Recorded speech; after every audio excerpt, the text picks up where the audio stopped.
Жастар орталығы мамандары және де Төле би ауданындағы ерікті жастар қазір келіп тұрмыз. Төле би отбасы үлгісіндегі балалар ауылына. Бүгін Төле би ауданының әкімі Еркеғали Амантайұлының бастамасымен, жастар орталығының ұйымдастыруымен, Таусамал демалыс аймағының қолдауымен керемет демалыс өткелі отыр.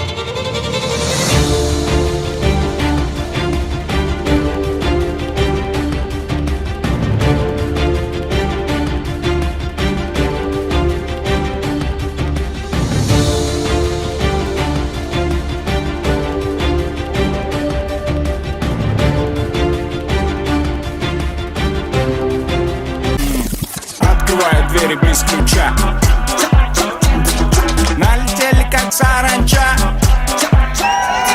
Стал богаче, даже богача. Раскидался как Джеки Чан. Кто тут плохой красавчик? Кто тут плохой молодец? Мужиком должен стать мальчик. Мужиком станет отец. Кто такой ути-пути? А, ты что ли борец? Ладно, тогда мы не будем. Вижу, ты тоже самец.